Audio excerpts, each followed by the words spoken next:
নমস্কার বন্ধুরা, আশা করি সকলেই ভালো আছেন।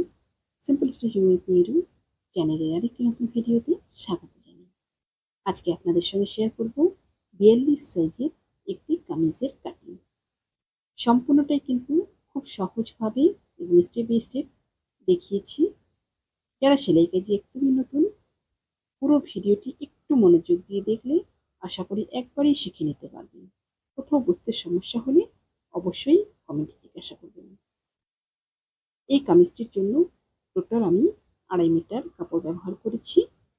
কামিজটি কাটিং করার জন্য সবার প্রথম কাপড়টিকে দুভাজে ভাঁজ দিয়ে নিয়েছি। ভাঁজ দিকটা আমার দিকে রয়েছে, খোলা দিকটা আমার অপর সাইডে রয়েছে।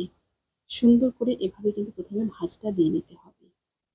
এরপর নিয়ে নিব মাপগুলো। প্রথমে নিয়ে নিব শোল্ডারের মাপটা। শোল্ডার যা থাকবে তাকে দুভাগ করে নিব। শোল্ডার 16 ইঞ্চি রয়েছে, দুভাগ করে নিয়ে 8 ইঞ্চিতে মার্কিং করলাম। এবার শোল্ডার যেখানে মার্কিং করেছি সেই জায়গা থেকে নিচ অব্দি নিয়ে নিব আর্মহোলের মাপটা। আর্মহোল নিয়ে নিব এখানে কিন্তু 7.5 ইঞ্চি। 7.5 ইঞ্চিতে একটা মার্কিং করে নিয়ে সোজা এভাবে লাইন টেনে নেব। সোজা লাইনটা টেনে নেওয়ার পর আর্মহোল যেখানে শেষ হলো সেই জায়গায় নিয়ে নেব কিন্তু ছাতির মাপটা। ঠিক এপাশে ফিতাটাকে ঘুরিয়ে ছাতির মাপটা এখানে নিয়ে নিব 10.5 ইঞ্চি। ছাতি রয়েছে 42, 42-এর 4 ভাগের 1 ভাগ 10.5 ইঞ্চি। 10.5 ইঞ্চিতে মার্কিং করে নিলাম।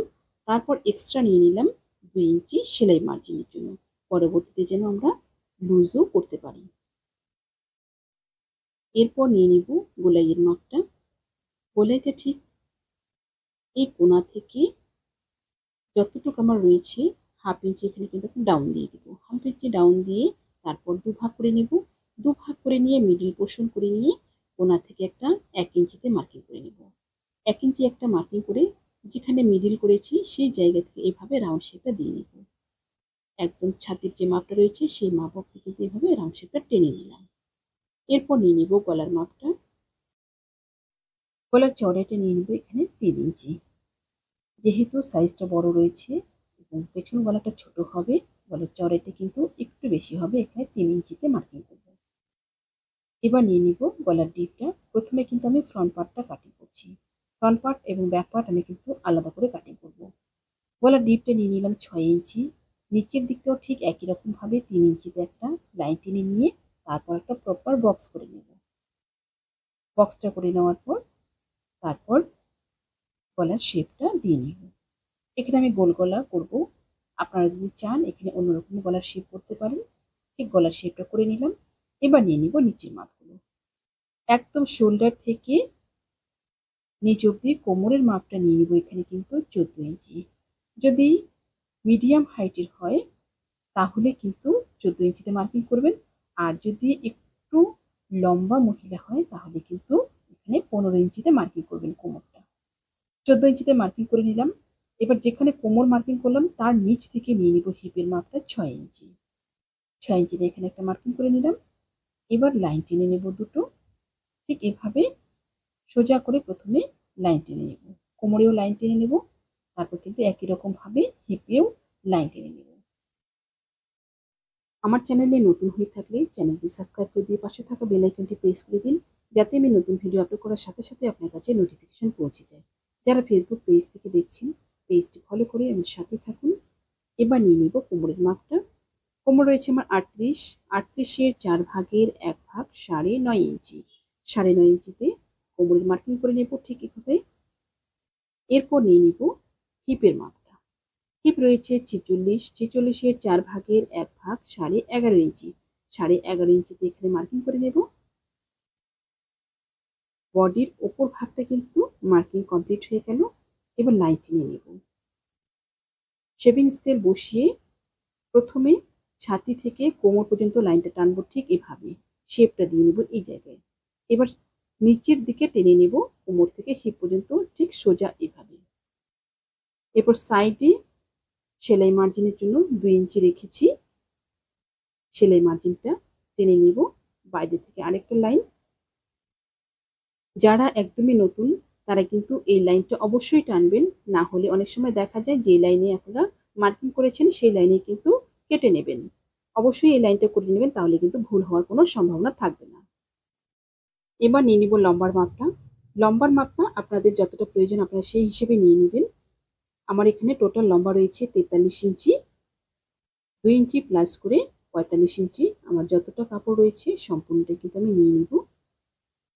যতটা লম্বা রাখবেন তার সাথে 2 ইঞ্চি প্লাস করে নেবেন, তাহলেই কিন্তু সুন্দরভাবে একদম কামিজটা রেডি হয়ে যাবে। নিচের দিকেও ঠিক একই রকম ভাবে হিপে আমার যেমন রয়েছে 11.5 ইঞ্চি, নিচেও কিন্তু 11.5 ইঞ্চিতে মার্কিং করলাম। আপনারা যদি নিচের দিকে আরেকটু খোলা করতে চান তাহলে কিন্তু এখানে 12 ইঞ্চিতে মার্কিং করতে পারবেন। তারপর একদম হিপ থেকে নিচ অবধি সোজা করে এভাবে লাইন টেনে নেব। এটা কিন্তু ভেতরের লাইনটা এই লাইনে কিন্তু কমপ্লিট হবে। সেলাইটা একদম এই লাইনে কমপ্লিট হবে। বাইরে আরেকটা 1 ইঞ্চিতে মার্কিং করে নিচ্ছি। এই লাইনে কিন্তু কাটিং হবে। এই 1 ইঞ্চি কিন্তু ভেতরে আমাদের ফোল্ড হয়ে যাবে। সাইড ফাড়াটা ঠিক এত অবধি রয়েছে। বাইরের মার্ক অনুযায়ী এবার কাটিং করে নিচ্ছি। যারা সেলাই কাজে একদমই নতুন তারা কিন্তু বাইরের মার্কটা অবশ্যই লাগিয়ে নেবেন। বাইরের মার্কটা লাগালে ঠিক এভাবে বাইরের মার্ক অনুযায়ী আপনি কাটিং করবেন। এতে কিন্তু ভুল হওয়ার কোনো সম্ভাবনা থাকবে না।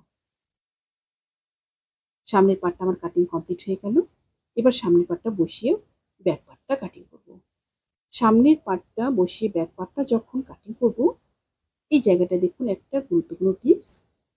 এখানে শোল্ডারে আমরা 1/2 ইঞ্চি বেশি রাখবো পেছন পার্টটাতে। এটা কিন্তু খুবই গুরুত্বপূর্ণ। এই 1/2 ইঞ্চি রাখা না হলে কিন্তু কামিজের ফিটিং কখনোই ভালো আসবে না। এবার এই জায়গায় যে গোলাইটা রয়েছে, গোলাইটা আমি যেখান থেকে স্টার্ট করেছি সেই গোলাইয়ের দেখুন যতদূর শেষ হয়েছে সেখানে কিন্তু এভাবে 1/2 ইঞ্চি এক্সট্রা নিয়ে নিব ব্যাক পার্টটা কাটিং করার সময়। এভাবে কাটিং করলে কিন্তু খুব সুন্দর একটা কামিজের ফিটিংস পাবেন। শুধুমাত্র ব্যাক পার্টে আমার এতটুকুই চেঞ্জ হবে, আর বাকি যা রয়েছে তা কিন্তু একদম সেম থাকবে। কিছু কিছু ড্রেসের ক্ষেত্রে দেখবেন পেছন দিকে একটা টান ধরে। যখনই দুটো পার্ট আমরা একসঙ্গে কাটিং করব সেসব ড্রেসের ক্ষেত্রে কিন্তু এই ব্যাপারটা হয়। আর যখন এইভাবে কাটিং করব ব্যাক পার্টে 1/2 ইঞ্চি বেশি রাখবো শোল্ডারে, খুব সুন্দরভাবে কিন্তু আমাদের কাঁধে ড্রেসটা বসে থাকবে। এটা কিন্তু পেছন দিকে টান ধরবে না। ব্যাক পার্টটাও সুন্দরভাবে কাটিং হয়ে গেল। এবার নিয়ে নিব গলার শেপটা। ফ্রন্ট পার্টের গলাটা তো শেপ দিয়ে নিয়েছি। এবার ব্যাক পার্টটাও ঠিক একই রকম ভাবে যতটা চওড়া রয়েছে চওড়াটা একই রকম নিয়ে নিব।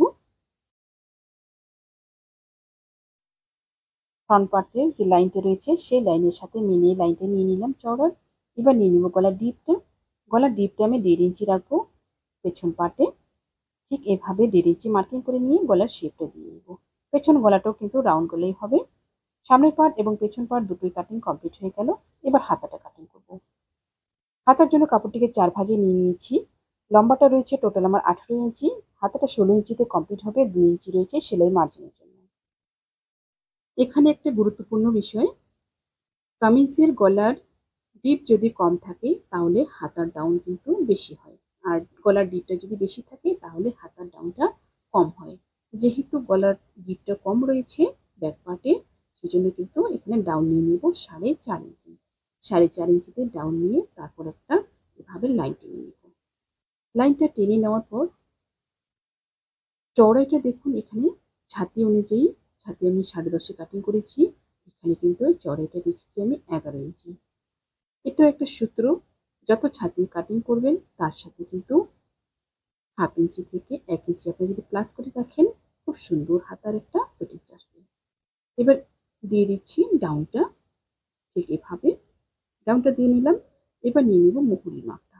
মুহুরি আপনাদের যা থাকবে আপনারা সেই হিসেবে নিয়ে নেবেন। এখানে আমার 12 ইঞ্চি মুহুরি রয়েছে।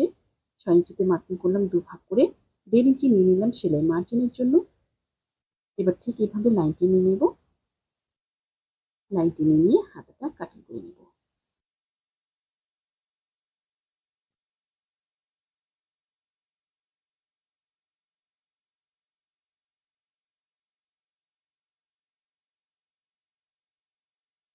একদম মার্ক অনুযায়ী হাতাটা ঠিক এভাবে কাটিং করে নেওয়ার পর এবার দিয়ে নিব তালপাটের শেপটা।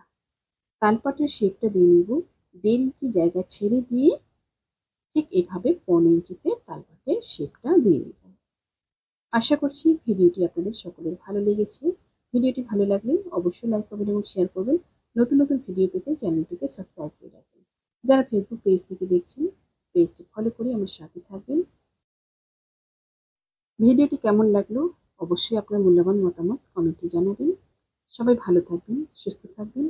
আজকে এই পর্যন্তই। দেখা হচ্ছে পরবর্তী আরেকটি নতুন ভিডিওর সাথে।